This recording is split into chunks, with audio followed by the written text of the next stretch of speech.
So freedom SIP గురించి మనం already చాలా చెప్పుకున్నాము. సో ఫ్రీడమ్ ఎస్ఐపి మనం secondary source of income or pension requirement ని ఫుల్ఫిల్ చేస్తుంది. సో ఫస్ట్ స్టెప్ మనం ఏం చేసుకోవాలంటే మనం ఎస్ఐపి అమౌంట్ డిసైడ్ చేసుకోవాలి. సో కరెంట్ సిచ్యువేషన్ లో మనం మాట్లాడుకుంటే 10,000 మంత్లీ మనం ఎస్ఐపి చేస్తుంటే నెక్స్ట్ స్టెప్ మనం తెలుసుకోవాల్సింది ఏంటంటే మనం ఎంత కాలం మనం ఇన్వెస్ట్మెంట్ చేయాలి అనుకుంటున్నాము. So 8 years 10 12 15 20 25 30. సో ఈ పర్టికులర్ ప్రొడక్ట్ లాంచ్ అయినప్పుడు ఈ 4 సంవత్సరాలే టెన్యూర్ అనేది ప్లాన్ చేసుకుంది. మళ్ళీ 1 year దాటిన తర్వాత మళ్ళీ అడిషనల్ గా 20 25 30 years అనేది తీసుకొచ్చింది.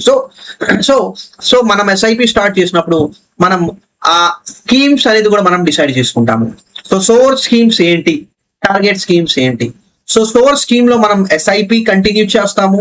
టార్గెట్ స్కీమ్స్ లో మన అమౌంట్ ఆ టెన్యూర్ కంప్లీట్ అయిన తర్వాత స్విచ్ అవుతుంది. స్విచ్ అయిన తర్వాత ఆ టార్గెట్ స్కీమ్స్ నుంచి మనకి రావాల్సిన SWP అమౌంట్ అనేది మనకి ఇవ్వడం జరిగింది. సో ఇది ఆటోమేటిక్లీ డిఫాల్ట్ స్ట్రక్చర్. మనం సెపరేట్ గా ఈ స్విచ్ అవడానికి ఈ ఎస్ఐపి అమౌంట్ దానికి మనం ఎటువంటి అప్లికేషన్ ఇవ్వాల్సిన అవసరం ఉండదు. సోర్స్ స్కీమ్ నుంచి ఆటోమేటిక్లీ టార్గెట్ స్కీమ్ కి స్విచ్ అయిపోతుంది. ఆ టెన్యూర్ కంప్లీట్ అయిన నెక్స్ట్ మంత్ కే మన SWP అమౌంట్ అనేది మనం రిసీవ్ చేసుకుంటున్నాము. సో ఇలా ఒక స్ట్రక్చరల్ మెథడ్ తోటి ఫ్రీడమ్ ఎస్ఐపి ని స్ట్రక్చర్ అనేది చేయడం జరిగింది. సో దీని వల్ల మనం ఒక ఫ్యూచర్ క్యాష్ ఫ్లోస్ ని మనం కరెక్ట్ వేగా ప్లాన్ చేసుకోవచ్చు.